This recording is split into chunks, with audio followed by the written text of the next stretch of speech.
Welcome to my channel. Let's see today the use of be going to plus verb 1. So, first of all, you have to know this reality. Be going to plus verb 1 is used for two things. Number one, to predict the future based on the current evidence or situation. Number two, to talk about your plans, what you're going to do in the future that you planned now.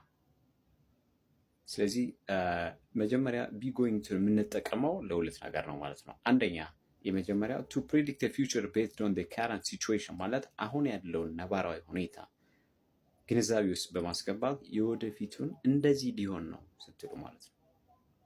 የኑሮ ውድነት በዚህ ከቀጠለ ማበድ ነው። ሰማዩን ተመልከተው ደመና ቋጥሯል፣ ስለዚህ ሊዘንብ ነው ስትሉ የምንጠቀመው ኤክስፕሬሽን be going to plus verb 1 ነው ማለት ነው። For example, let's come to the example. Look at the sky. It's getting darker and darker. It is going to rain. ሰማዩ ጠቁሯል፣ ስለዚህ ዝናብ ሊጥል ነው፣ አምልጥ እያልን ነው ማለት ነው። The second example. The living cost is increasing even from week to week. የኑሮ ውድነት ከሳምንት ሳምንት እየጨመረ ነው። If it continues like this, እንደዚህ የሚቀጥል ከሆነ I'm going to get mad soon. በቅርቡ ማበዴ ነው ስትሉ ማለት I'm going to get mad. Do you understand? ስለዚህ የነገሮች ዋጋ መጨመር ከረንትሊ ያለው ኤቪደንስ ነው። የወደፊት እብደቴን ራሴ እየገመትኩ ነው ማለት ነው። Is that clear? Very good.